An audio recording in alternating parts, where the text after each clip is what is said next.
Bismillahirrahmanirrahim. Assalamualaikum warahmatullahi wabarakatuh.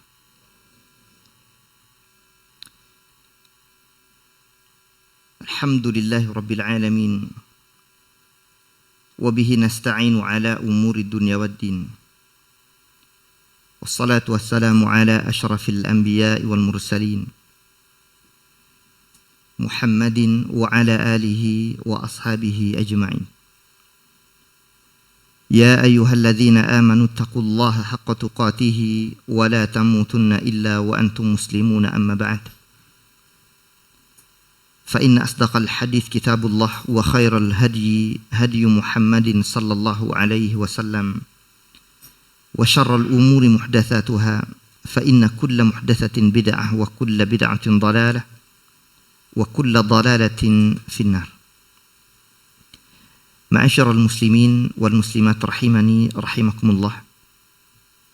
Puji syukur kita haturkan kepada Allah Rabbul Izzati wal Jalal, yang dengan nikmat dan karunia-Nya lah segala aktivitas maupun amal-amal soleh bisa lancar terlaksana, termasuk kajian kita pada kesempatan malam hari ini. Memohon dan meminta tentunya kepada Allah Rabbul Izzati wal Jalal, mudah-mudahan ilmu yang kita pelajari dan kita dapatkan nantinya menjadi ilmu yang bermanfaat. Amin ya rabbal alamin. Salawat beriring salam semoga senantiasa tercurah kepada manusia terbaik pilihan Allah, Nabi kita tercinta Nabi Muhammad sallallahu alaihi wasallam, untuk keluarga beliau, para sahabatnya, para tabi'in, atba' tabi'in, dan setiap orang yang mengikuti beliau, termasuk semua kita yang hadir hari ini.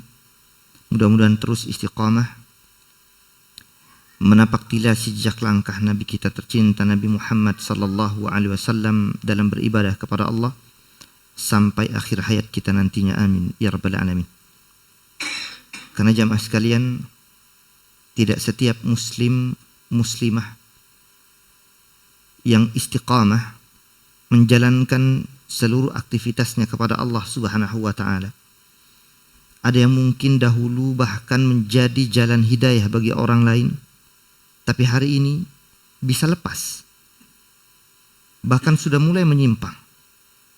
Bayangkan, dia orang-orang yang mungkin bahkan bisa menjadi jalan petunjuk bagi orang lain dahulu, tapi hari ini bisa jadi sudah mulai membelot dan menyimpang. Pada masanya insya Allah kita akan ceritakan tentang kejadian di mana seorang yang dulu pernah bersama Nabi sallallahu alaihi wasallam, tapi di akhir hayatnya justru dia membelot, menyimpang dari jalannya Rasul sallallahu alaihi wasallam, yang akhirnya nanti dia terbunuh pada perang Yamamah. Rajjal bin Unfuah, satu sosok yang sangat masyhur dalam dunia sejarah Islam. Bagaimana dia kemudian bisa murtad dan keluar dari Islam. Orang yang bahkan pernah belajar agama langsung dari manusia yang Allah turunkan sumber ilmu kepadanya, Al-Quranul Karim. Apatah lagi cuma hanya seorang ustadz, seorang kiai, seorang ulama yang jauh masanya terpaut dengan Rasul sallallahu alaihi wasallam, lebih gampang dan lebih mudah tersesat. Makanya kita selalu memohon dan meminta kepada Allah, Rabbana la tuzigh qulubana ba'da idh hadaitana wa hab lana min ladunka rahmah innaka antal wahhab. Karena memang Allah lah yang Wahhab, Maha pemberi anugerah. Dan anugerah terbesar yang diberikan Allah Subhanahu wa taala kepada hambanya adalah anugerah akidah, anugerah tauhid, anugerah keimanan dan keislaman yang jauh lebih besar daripada anugerah-anugerah lainnya.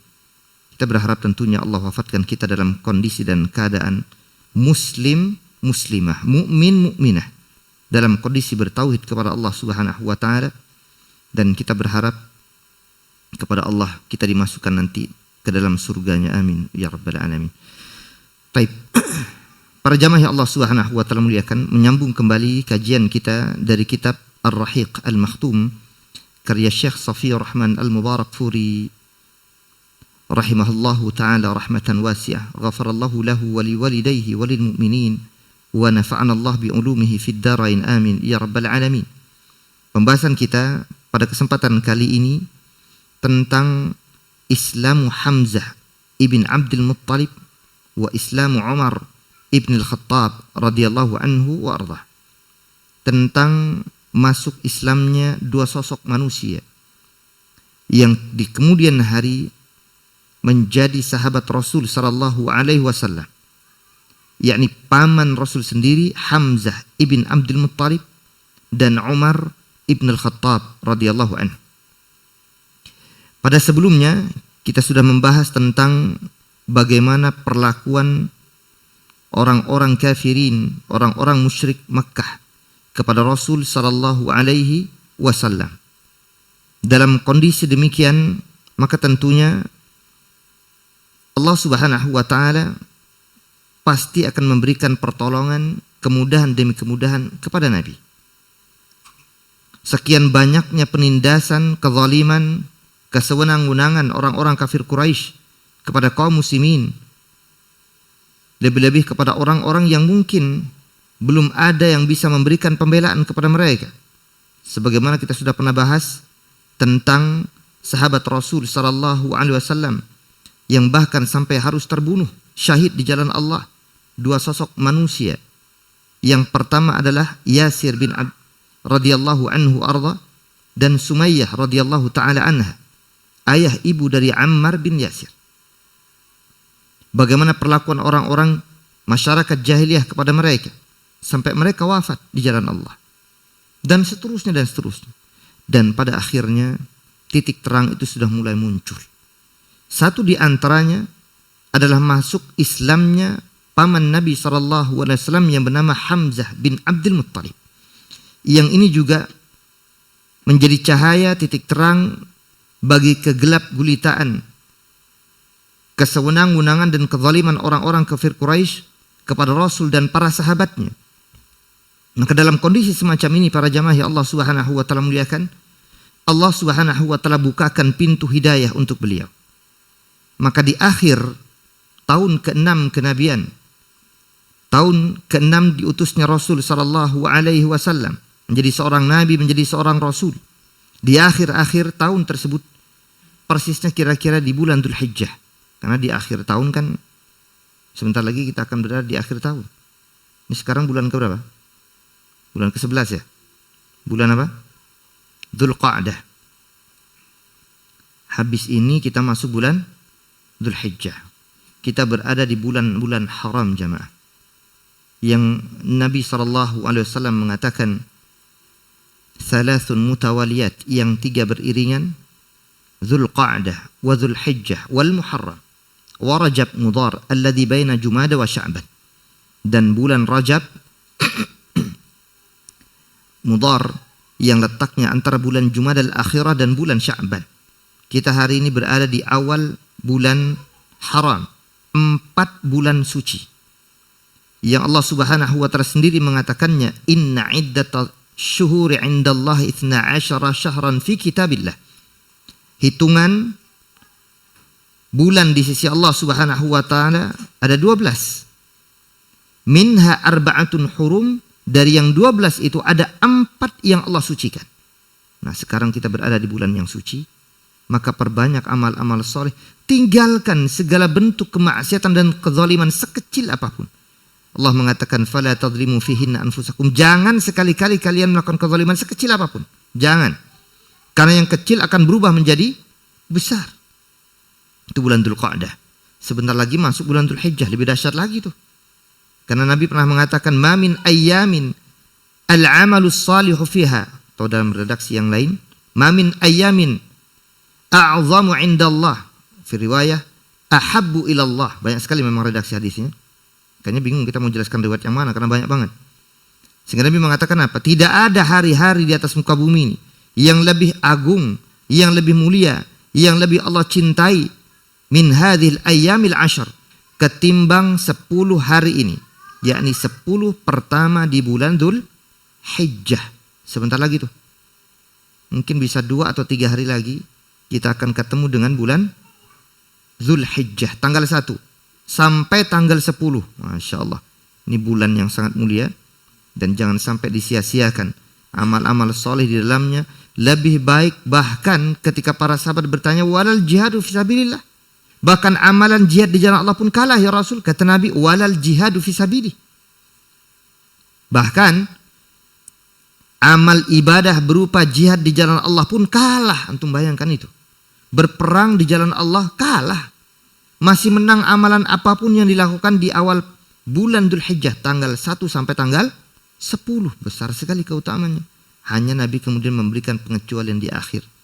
Illa rajulun kharaja binafsihi wa malih wa lam yarji' min dzalika bisyai'.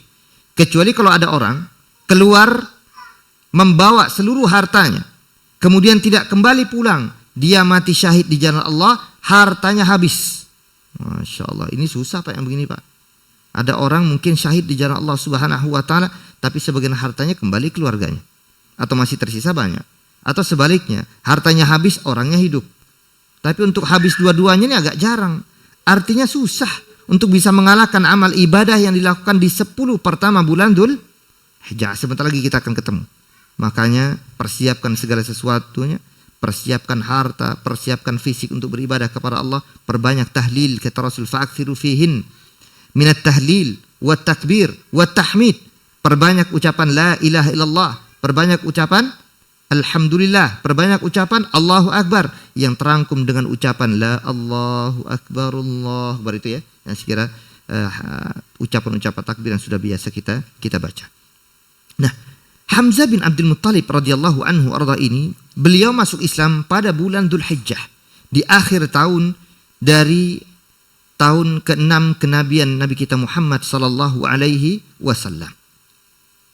Apa di antara penyebab beliau masuk Islam? Nanti ini kita jadikan sebagai nilai ataupun poin ya. Ternyata bisa jadi sesuatu yang tidak kita sukai menimpa kita, menimpa orang lain atau menimpa siapa saja.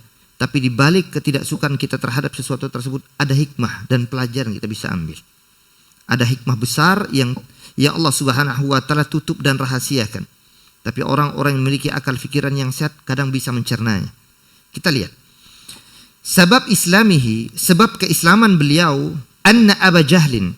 Hari itu Abu Jahal berpapasan bi Rasulillah sallallahu alaihi wasallam inda Safa.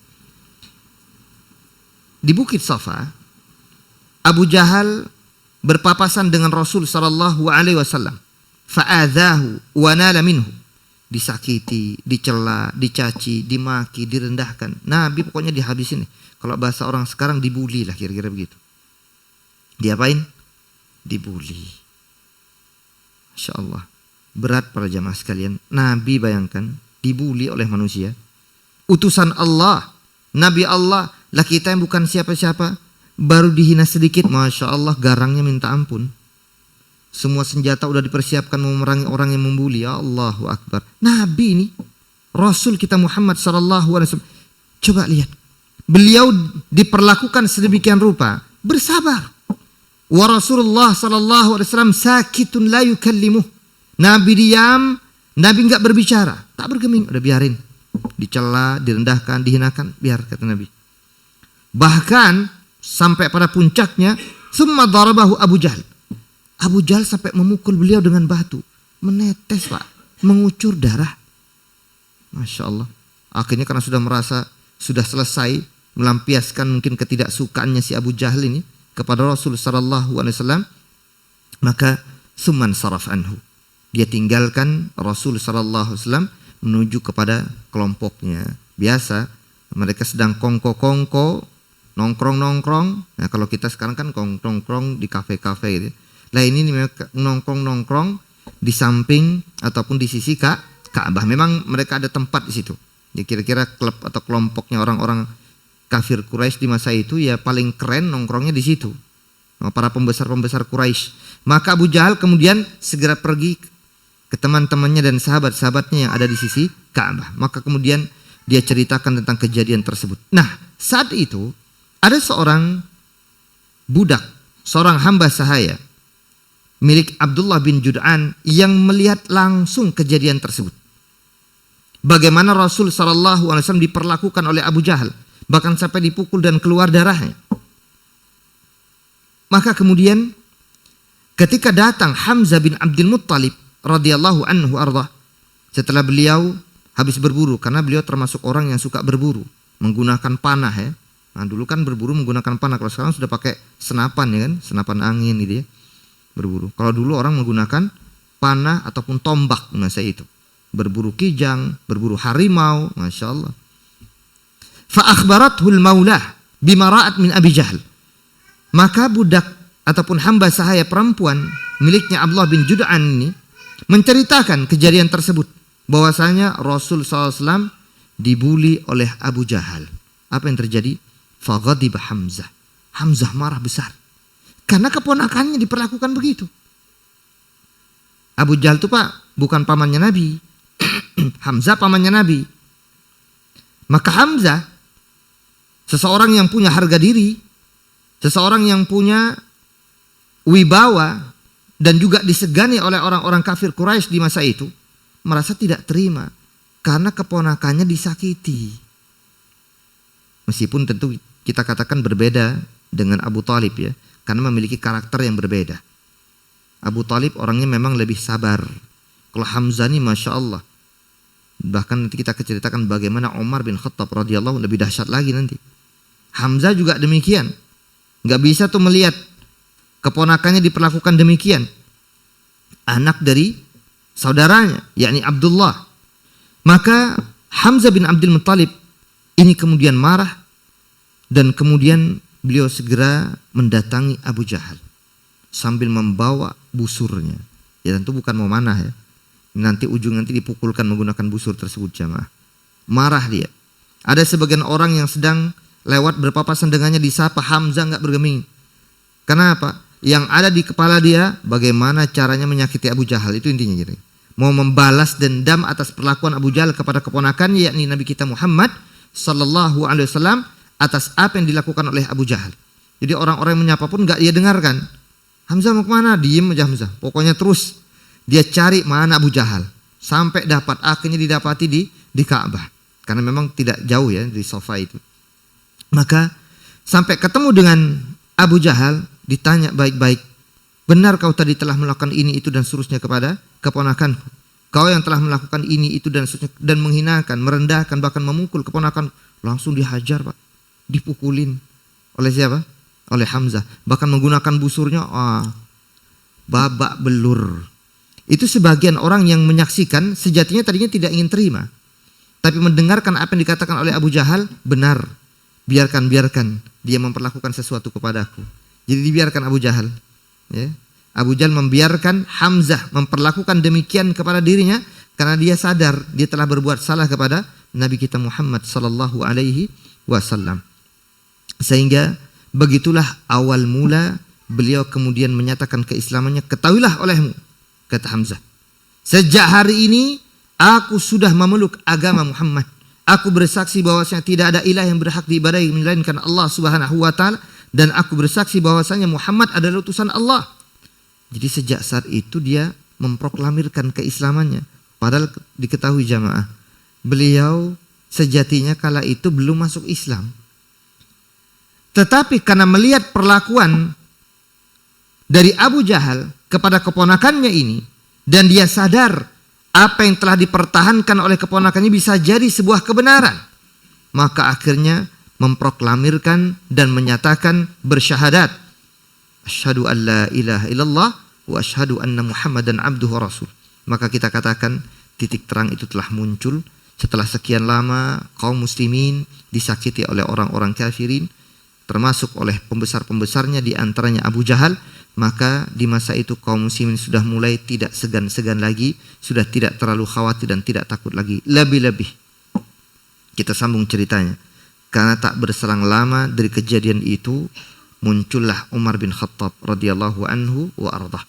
Disebutkan dalam buku ini pula bagaimana keislaman Umar ibn al-Khattab radhiyallahu anhu wa ardah, di mana kata Syekh Safi Rahman Al-Mubarakfuri, kira-kira sekitar 3 hari berlalu dari kejadian Hamzah bin Abdul Muttalib masuk Islam, menyatakan keislamannya habis memukulin Abu Jahal tadi.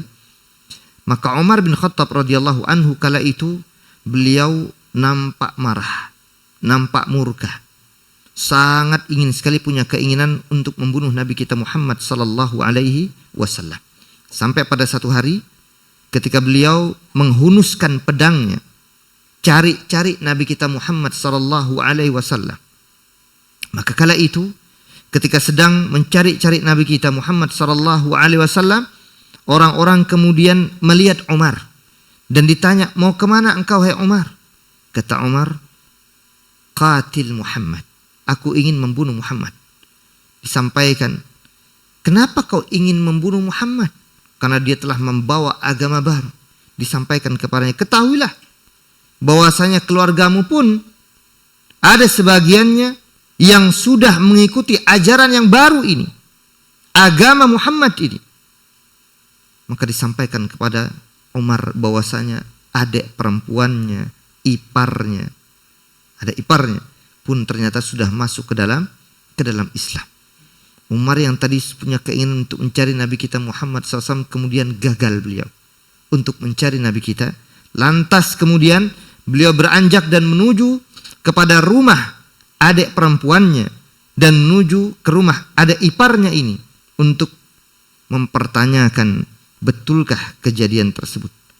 Sampai sebelum Umar masuk jamaah, di rumah tersebut adiknya dan adik iparnya bersama seorang sahabat Rasul sallallahu alaihi wasallam yang bernama Khabbab ibn al-Arath radhiyallahu anhu arda, yang sedang membacakan ayat-ayat Allah Subhanahu wa taala. Insyaallah ini kata para ulama nanti dijelaskan bagaimana ayat-ayat Al-Quran bisa melunakkan hati seseorang yang mungkin keras sekalipun. Umar ini orang yang sangat temperamen, gampang tersulut emosinya, gampang marah, nggak bisa melihat sesuatu yang tidak dia sukai sedikit pun kecuali melainkan dia langsung menolaknya. Itu Umar, orang yang frontal belak-belakan. Jangankan sebelum masuk Islam, bahkan ketika sudah masuk Islam pun melakukan sesuatu itu tanpa sembunyi-sembunyi. Makanya nanti dakwah itu secara terang-terangan semakin dahsyat, semakin gencar sejak masuknya Islamnya Umar bin Khattab radhiyallahu anhu. Nanti disebutkan, kita sebutkan beberapa riwayat yang berbicara dan berkenaan masalah ini. Bagaimana para sahabat menceritakan sejak Umar masuk Islam, kami langsung terang-terangan, bahkan terang-terangan sholat di sisi Ka'bah yang dulunya jarang dilakukan. Langsung terang-terangan.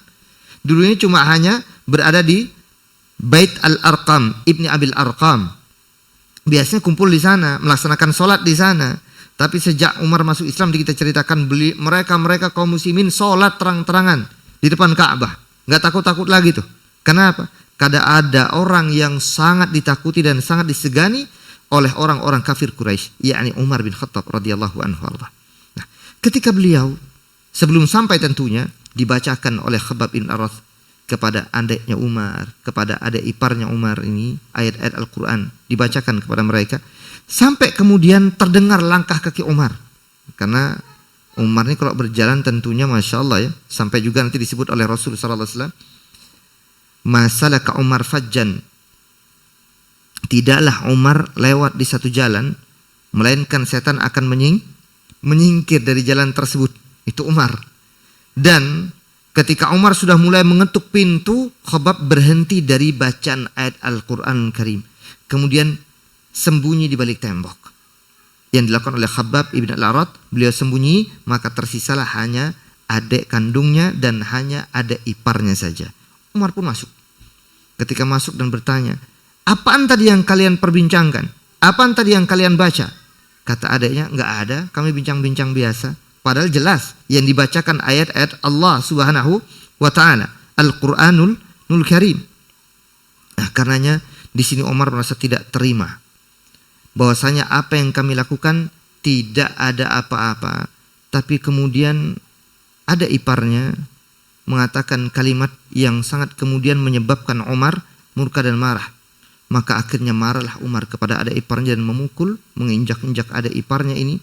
Maka adik kandungnya menjaga suaminya dan karena perantara tersebut dipukullah adik kandungnya Umar sampai berdarah. Tapi Umar kemudian menyesal dari perbuatan tersebut. Kemudian dibacakan surah Taha. Pada surah Taha tersebut Allah Subhanahu wa taala sampai pada kalimat innani anallah la ilaha illa ana fa'budni wa aqimis salata li dzikri. Pada surah Taha ayat yang ke-14 ini Allah Subhanahu wa taala mengatakan, tidak ada ilah melainkan aku, maka sembahlah aku. Ini ayat yang terbaca dan tentunya terdengar di telinga Umar. Karena membaca, Umar bisa membaca. Karena sahifah itu ketika sudah didapatkan dan kemudian dibaca sendiri sampai pada kalimat innani anallah, meskipun ceritanya agak panjang ya, saya tidak ceritakan secara detail. Karena secara detail nanti Umar disuruh mandi dulu, Umar disuruh kemudian bersuci dulu, itu di hadisnya di dasar. Tapi kita ambil cepat cerita ini karena kita ambil poin-poin yang sangat penting. Maka ketika Umar membaca dan kemudian melihat sampai pada kalimat dalam surah Taha, innani anallah la ilaha illa ana fa'budni wa aqimis salata li dzikri, bahwasanya sesungguhnya akulah Allah Subhanahu wa taala, tidak ada ilah yang berhak diibadahi melainkan aku, kata Allah, maka sembahlah aku. Wa aqimis salata li dzikri, dan tegakkanlah salat untuk mengingatku. Meskipun ayat ini suka diplesetkan nama orang kan. Baru berapa waktu yang lalu saya pernah dengarkan di YouTube tuh, Masya Allah. Ada ternyata bukan hanya selentingan kata-kata orang. Kita lihat sendiri dan kita dengar sendiri kalimatnya. Bahkan salat yang diam lebih utama daripada salat yang qomat kamit dan bergerak-gerak, kata mereka. Cukup mengingat Allah Subhanahu wa taala, itu salat yang terbaik. Ajib kita katakan. Dalilnya mana? Ini dalilnya. Wa aqimis salata bidzikri. Tegakkan salat untuk mengingatku. Kalau orang sudah ingat Allah Subhanahu wa taala, maka tidak perlu salat, kata mereka. Kenapa? Karena salat hanya wasilah, salat hanya perantara, sementara puncak dan tujuan dari salat adalah mengingat Allah. Kalau sudah tujuan didapat, perantara tidak perlu lagi. Subhanallah kita katakan. Ini bukan orang mau main ke tujuan-tujuan pakai sampan, pakai mobil, pakai perahu, bukan. Kalau kita ingin ke tujuan, misalkan kita dari Jakarta ke Kalimantan mungkin menggunakan perahu ya, maka ketika sudah sampai di Kalimantan perahu tidak dipakai, betul. Apalagi ini cuma sekedar urusan dunia. Tapi ini sedang beribadah kepada Allah, melakukan ketaatan dan mengingat Allah tuh sarananya banyak. Satu di antaranya salat. Jadi salat itu pertama syariat, yang kedua memang cara kita mengingat Allah Subhanahu wa taala, meskipun cara mengingat Allah bukan hanya dengan cara salat. Berzikir, baca Quran, majelis ilmu, semua itu bagian dari mengingat Allah Subhanahu wa taala. Tapi memang ini disyariatkan, memang ini salat diperintahkan. Jadi bukan hanya untuk mengingat Allah saja, tapi memang syariatnya harus dilakukan. Makanya Nabi nggak pernah tinggalkan yang namanya sholat, Pak. Nggak pernah. Mau sehat bahkan sakit, Nabi tinggalkan nggak sholat? Coba lihat di akhir hayat, nanti jauh sekali masih pembahasannya. Di akhir hayat Rasulullah SAW, 3 hari sebelum wafat, 5 hari sebelum meninggal, atau 7 hari sebelum meninggal, itu nanti di catatan sejarah kita lihat bagaimana Rasul SAW bahkan ketika sudah sakit parah beliau perintahkan kepada Abu Bakar untuk memimpin sholat. Nabinya tetap sholat.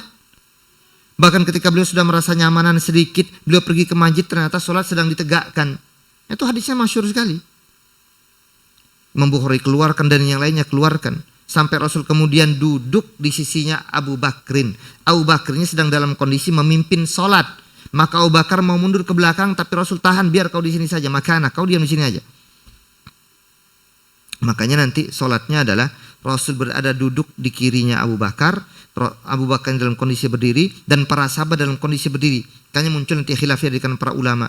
Apakah ketika imam sholat dalam keadaan duduk, semua kaum muslimin harus duduk, atau boleh sebagian mereka tetap berposisi dalam keadaan berdiri? Ada khilafiyah.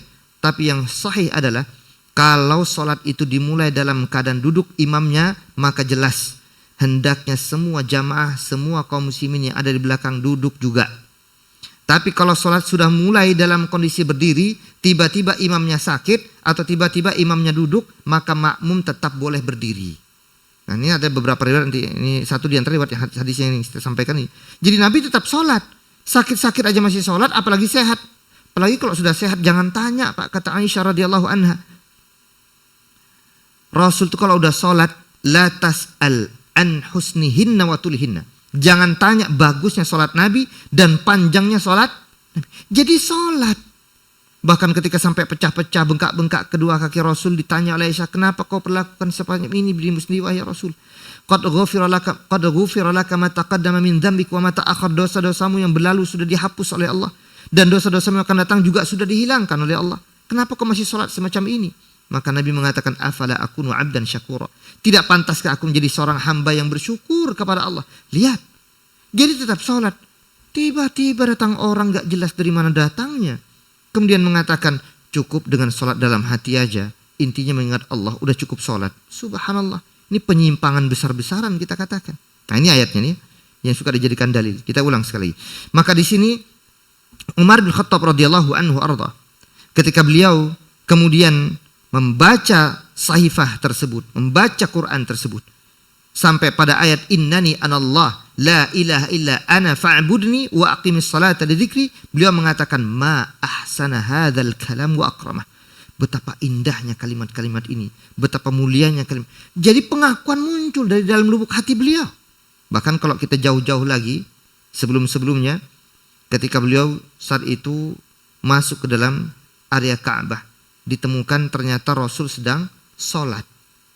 Nah ketika Nabi SAW sedang sholat pun juga, Rasul SAW ketika itu sedang membaca surah Al-Haqqah. Di surah Al-Haqqah itu Allah Subhanahu wa taala ketika mengatakan innahu laqaulu rasulin karim wa ma huwa biqauli syair. Ketika Umar mendengarkan lantunan demi lantunan ayat Al-Qur'an yang dibaca oleh Rasul sallallahu alaihi wasallam dalam salatnya, maka Umar saat itu mengatakan, ini sih kayaknya ucapan penyair karena kalimatnya indah semua. Kenapa? Ya begitulah memang Quran. Saya kira antum semua sudah tahu, udah pernah membaca Al-Quran semua. Untuk melihat itu, nggak usah yang ahli-ahli dalam bahasa Arab.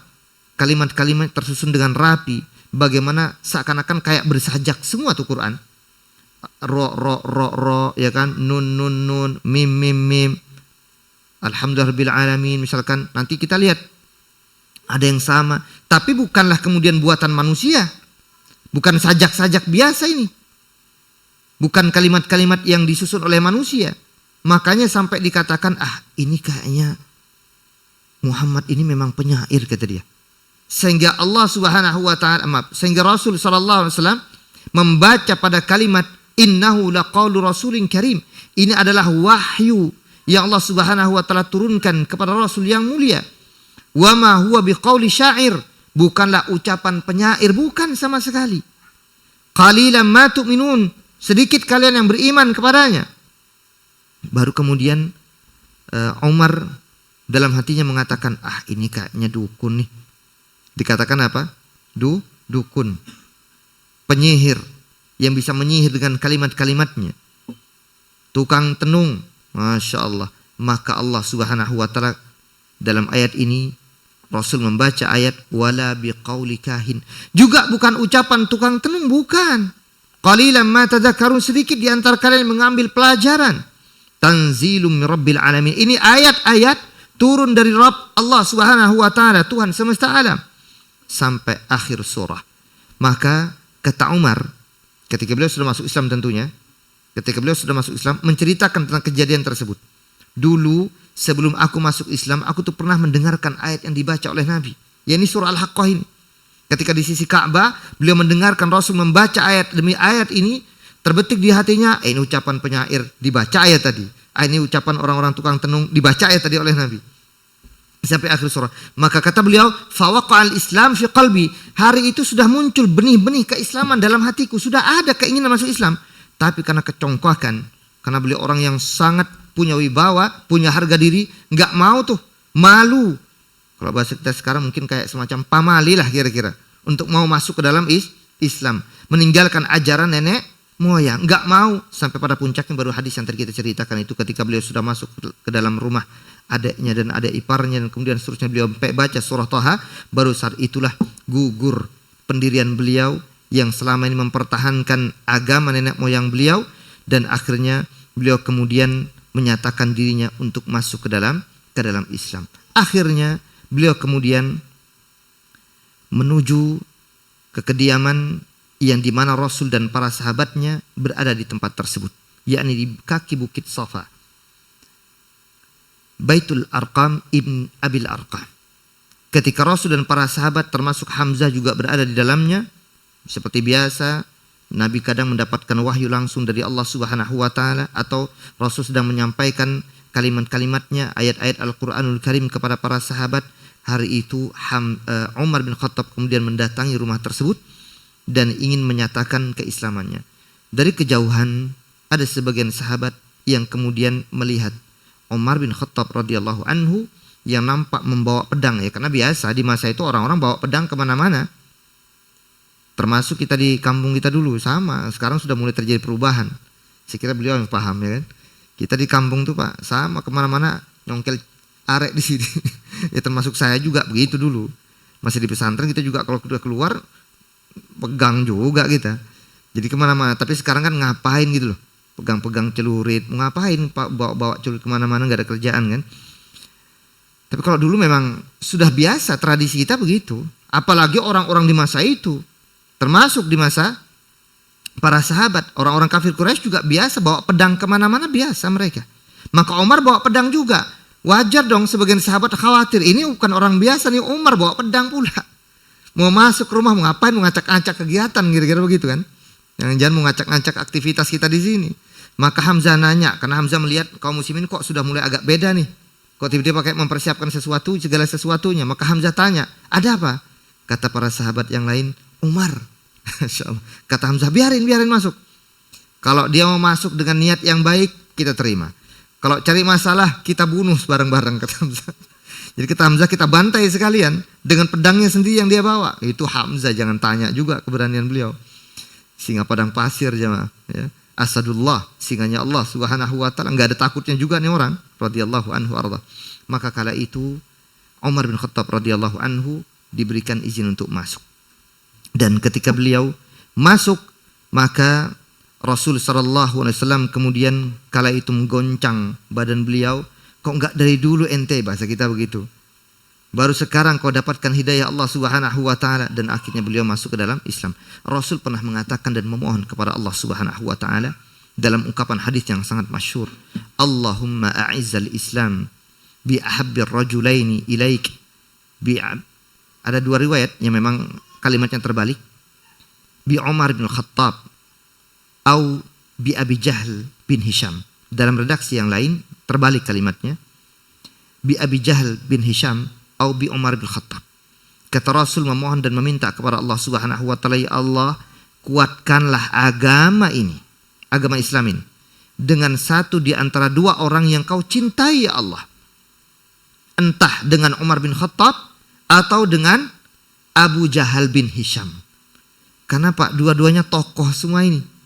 Umar dengan Masya Allah kewibawaannya, kekuatannya. Siapa yang berani di masa itu dulu, Umarnya suka nantang-nantang orang. Siapa yang mau gelut dengan aku? Jadi kemana-mana petantang petenteng, karena termasuk pegulat gitu ya. Orang yang paling ahli dalam bertarung juga. Orangnya tinggi besar, itu Umar. Makanya Rasul kalau andaikan masuk Islam kayaknya bisa datangkan wibawa terhadap Islam, ya izzah Islam tambah kuat. Atau dengan Abu Jahal. Karena selalu yang ditanya tentang apapun Abu Jahal. Orang-orang kafir Quraisy itu kalau ada apa-apa nanyanya sama Abu Jahal. Karena dulu dikenal dengan Abul Hakam, bapak pemilik kebijaksanaan. Dianggap orang paling cerdas lah, kira-kira begitu. Jadi orang-orang datang kepada si Abu Jahal, ya. Dulu tapi Pak, sebelum Islam datang. Kita masuk adzannya. Kita adzan dulu, nanti kita sambung insyaallah. Kita masuk pada diskusi dan tanya jawab. Kita selesaikan sedikit dan saya mengambil faedah yang sangat penting tentunya habis ini insyaallah. Para jamaah Allah Subhanahu wa taala muliakan, ketika Umar bin Khattab radhiyallahu anhu sudah masuk Islam, maka beliau kemudian menceritakan sendiri ketika beliau sudah masuk ke dalam Islam, beliau kemudian cari-cari siapa nih tokoh yang paling besar di kalangan orang-orang kafir Quraisy. Maka beliau terfikir adalah Abu Jahal, karena memang Abu Jahal inilah yang sangat berwibawa juga dan selalu ditanyakan tentang segala perkara oleh orang-orang kafir Quraisy. Dan biasa dulu kalau orang-orang sebagian kaum muslimin yang kemudian masuk dalam Islam biasanya suka didatangkan oleh orang-orang kafir, bahkan diantara mereka melecehkan, menghinakan, bahkan sampai memukulinya. Berbeda dengan Umar bin Khattab radhiyallahu anhu. Ini bahkan melapor, Pak. Jadi dia bahkan melapor. Datang ke rumah Abu Jahal, ketok-ketok pintu, dibuka oleh Abu Jahal. Oh, Umar. Kaget juga Abu Jahal kan? Abu Jahal belum tahu kalau Umar masuk Islam. Langsung laporan. Kata Umar, tahu nggak aku udah masuk Islam? Qabbahallahu wajhak, kata dia. Semoga Allah burukan wajahmu. Langsung tutup pintu. Tapi nggak diapa-apain. Coba kalau orang biasa, habis sudah itu. Udah habis, Pak. Bukan oleh Abu Jahal, bahkan orang-orang biasa sudah pasti dibully habis-habisan. Tapi karena Umar yang masuk Islam, pembesarnya aja takut. Jadi pembesarnya saja nggak berani ngapa-ngapain kepada Umar. Keliling kepada si Fulan pun juga demikian. Cuma hanya berani tutup pintu doang. Itu Umar bin Khattab. Maka sejak saat itu Islam izzahnya semakin kuat.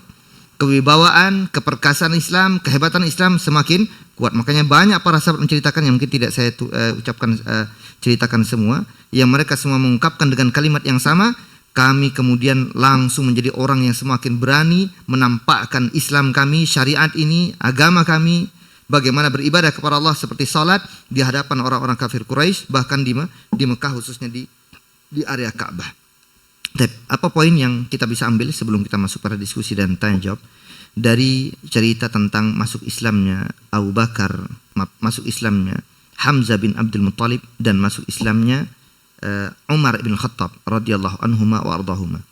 Poin yang kita bisa ambil bahwasanya banyak perkara yang mungkin kita tidak suka tapi ternyata mendatangkan kebaikan dan kemaslahatan yang sangat besar. Apa di antaranya? Masuk Islamnya Hamzah bin Abdul Muttalib. Itu adalah ketika kejadian yang tidak disukai oleh beliau. Apa itu? Rasul sallallahu alaihi wasallam dipersekusi. Rasul sallallahu alaihi wasallam disakiti. Rasul sallallahu alaihi wasallam dipukuli. Ini kan sesuatu yang tidak disukai. Dan kadang banyak semacam ini. Justru menimbulkan empati, menimbulkan simpati. Contoh, kalau kita lihat kepada kita hari ini, betapa banyak sebagian asatidah kita yang dipersekusi di satu masjid, tidak boleh kajian di situ. Termasuk kita ya kan. Di beberapa tempat tidak diperbolehkan begini, tidak diperbolehkan begini. Menimbulkan apa? Kepo bahasa kita. Pengen tahu ada apa gerangan. Kok si Fulan nggak boleh ngajar di sini? Kok si Fulan nggak boleh begini dan seterusnya. Lihat, halangan-halangan dakwah, rintangan-rintangan dakwah yang tentu kita tidak suka itu terjadi. Tapi kadang imbasnya justru lebih besar. Ada kemaslahatan yang Allah Subhanahu wa taala ingin hadirkan. Maka nggak boleh kemudian seseorang suudzon dulu. Kenapa kok nggak boleh? Kenapa? Pasti ada saja kebaikan di balik itu. Ada orang kemudian muncul empatinya, muncul simpatinya, akhirnya cenderung kepada Ustadz si Fulan yang kemudian tidak diperbolehkan ngajar di situ, misalkan, ya, dipersekusi dari situ. Kayak dulu misalkan Ustadz Syafiq, Ustadz Khalid. Betapa banyak orang kemudian browsing, siapa sih mereka ini? Siapa sih mereka? Lihat-lihat di kajiannya, akhirnya kepincut. Akhirnya senang, akhirnya suka. Lihat cara Allah Subhanahu wa taala memberikan hidayah itu kadang enggak melalui sesuatu yang mungkin kita sukai, belum tentu. Bahkan melalui sesuatu yang tidak disukai. Kayak kejadian Rasul harus dipukul dulu tuh kepalanya oleh Abu Jahal. Baru Hamzah kemudian menyatakan keislamannya. Lihat. Makanya Allah Subhanahu wa taala banyak menyebutkan di banyak ayat, di antaranya surah An-Nisa ayat 19 ataupun surah Al-Baqarah 216. Ini mirip-mirip ayatnya. Kata Allah Subhanahu wa taala, fa'asa an takrahu syai'an wa yaj'alallahu fihi khairan katsira. Bisa jadi, makanya Allah perintahkan tentu untuk bersabar.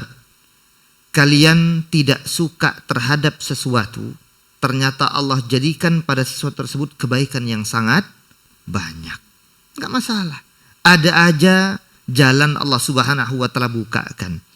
Ketika tertutup satu pintu, bisa jadi dua pintu Allah buka tempat lain. Gak masalah. Sahih? Nah ini lihat, ini hikmah pelajaran yang kita bisa ambil. Termasuk ayat yang sangat masyhur juga. Ini sebuah kaidah. Tidak semua yang kita sukai pasti baik. Pun juga sebaliknya. Tidak semua yang kita tidak sukai atau kita benci itu tidak belum tentu. Makanya di ayat surah Al-Baqarah 216 Allah mengatakan, ini tentang jihad sebenarnya. Asalnya tentang masalah jihad. Tapi ini dipukul rata kepada semua perkara nanti, kata para ulama tafsir. Wa asa an takrahu syai'an wa huwa khairul lakum wa asa an tuhibbu syai'an wa huwa syarrul lakum. Naik dari ujung nih. Wallahu ya'lamu wa antum la ta'lamun. Itu kaidahnya, Pak. Jadi kadang kita tuh terlalu cepat menghukum dan menilai sesuatu. Nggak baik nih Pak Ustadz, entar dulu. Di sisi kita mungkin nggak baik, tapi ternyata Allah punya kebaikan yang Allah ingin berikan gitu loh. Makanya Allah mengatakan bisa jadi kalian tidak suka terhadap sesuatu padahal ada kebaikan di situ untuk kalian. Atau sebaliknya, kalian suka terhadap sesuatu malah datangkan mafsadat yang jauh lebih besar. Allah Maha tahu dan kalian Maha tak tahu. Itu gampangnya bahasanya. Wallahu ya'lamu wa antum la ta'lamun. Allah Maha tahu dan kalian tidak tahu. Makanya yang paling penting adalah husnudzon kepada Allah Subhanahu wa taala, berprasangka baik. Kenapa kok begini, ambil hikmahnya. Kenapa kok begini, ambil pelajarannya. Begitulah agama kita mengajarkan, tetap husnudzon kepada kondisi dan keadaan apapun yang ketika mungkin sedang menimpa kita kaum muslimin. Taib. Ini tersisa 5 menit. Saya ingin masuk pada pertanyaan karena tadi disodorkan satu pertanyaan. Pertanyaan agak panjang sebenarnya, cuma saya singkat tadi di ujungnya saja.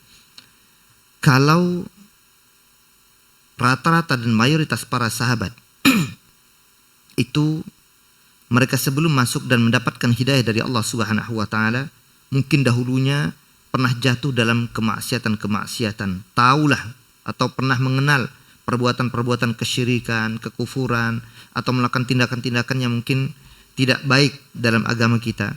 Sementara Nabi kita Muhammad SAW jangankan melakukan kesyirikan, bahkan beliau, kita pernah ceritakan di dalam cerita kita ini dulu, di dalam kitab ini, bagaimana beliau ketika menghadiri pesta-pesta dan apa kalau sekarang dansa atau joget itu juga tentu ada tabuhan-tabuhan, tarian-tarian ya kan.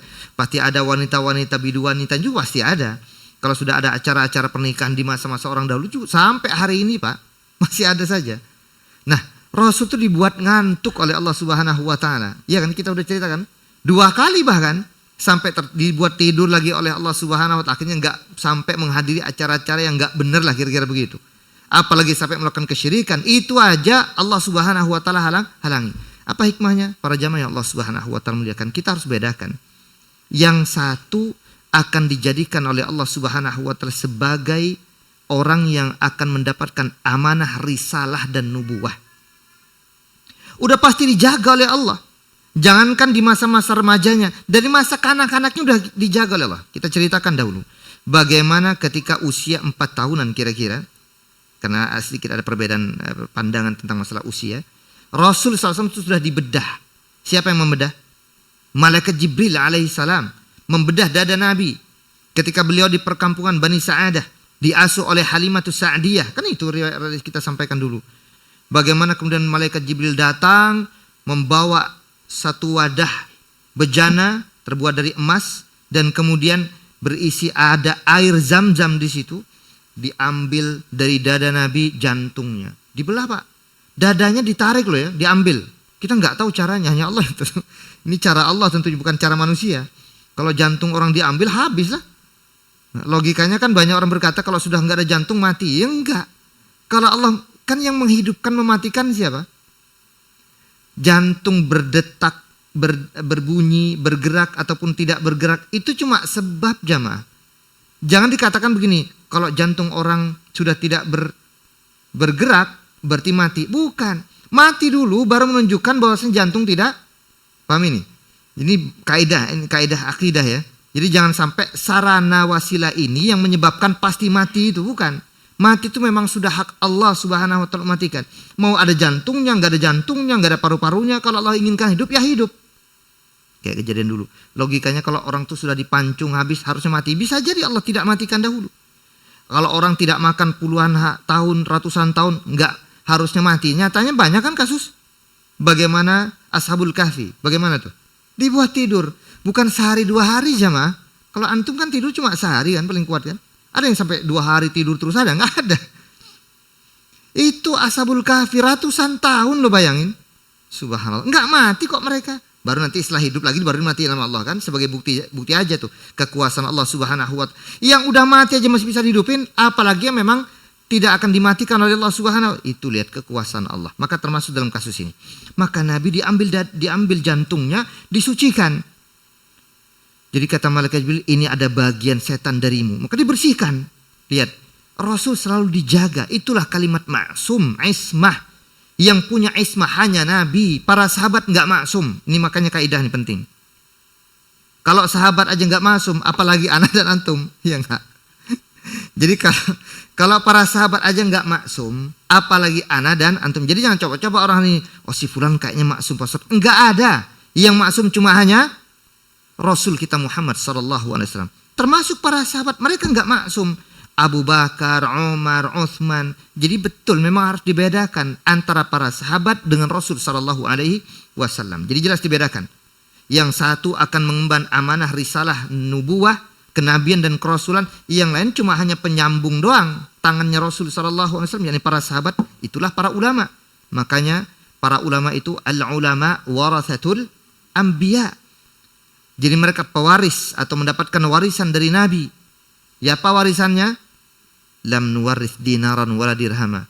Kata Rasul, tidak mewariskan dinar dan dirham. Apa yang diwariskan? Innama warathul ilma. Yang diwariskan oleh para nabi dan para rasul adalah ilmu. Faman akhadahu akhadha bihadzin wafir. Yang mengambil warisan ilmu, dialah mengambil warisan yang paling besar dan paling banyak. Ya. Jadi jelas itu pertanyaannya. Jadi dibedakan antara sosok nabi dengan sosok para sahabat. Para sahabat mungkin melakukan kesyirikan, jatuh pada kekufuran di masa lalunya, tapi setelah itu mereka masuk dalam Islam, bertaubat, sehingga al-Islam yajubu ma qablahu wat taubatu tajubu ma qablaha. Orang masuk ke dalam Islam menutup segala apapun sebelum orang masuk Islam. Artinya semua dosa-dosa habis. Kosong. Dosanya kosong, kebaikannya masih ada. Ingat ini baik-baik. Jadi orang yang masuk ke dalam Islam bukan kosong-kosong, tetapi plus. Udah pasti itu. Jadi jangan dikatakan, Ustaz kalau masuk Islam baginya kan habis kosong. Bukan habis. Karena semua keburukan dihabiskan oleh Allah Subhanahu wa taala, tapi kebaikan masih tersisa. Mungkin dulu di masa kafirnya pernah berbuat kebaikan sama orang, itu dicatat kebaikan, dibawa ke dalam Islam. Jadi orang-orang para sahabat di masa itu yang pernah membantu orang, nolongin orang, ngasih pinjaman orang, pokoknya kebaikan-kebaikan apa aja, itu dibawa ke dalam Islam mereka. Jadi bukan nol. Makanya salah kalau dikatakan nol ya. Dan itu dikatakan Rasulullah SAW. Jadi orang yang masuk Islam, keburukannya dihilangkan oleh Allah, kebaikan yang mereka pernah lakukan di masa kafirnya dibawa ke dalam Islam. Sehingga ada pahalanya, banyak kegiatan-kegiatannya. Gak ada orang hidup gak pernah melakukan kebaikan, tuh gak ada. Ya, gak ada orang hatta seburuk apapun pasti pernah melakukan kebaikan sekecil apapun. Artinya pasti ada kebaikan. Wa taubatu tajubu ma qablaha, dan orang yang bertaubat pun juga sama seperti orang yang mu'allaf, sama orang seperti masuk Islam, yakni menutup keburukan-keburukan yang pernah dilakukan di masa lalunya ya. Wallahu a'lam bishawab. Sekira itu kita tutup, kita akhiri karena sudah masuk. Mudah-mudahan yang sedikit ini bermanfaat untuk kita semua. Sallallahu ala nabiyina Muhammad wa ala alihi wa sahbihi wasallam. Subhanakallahumma wa bihamdika asyhadu an la ilaha illa anta astaghfiruka wa atubu ilaik. Assalamualaikum warahmatullahi wabarakatuh.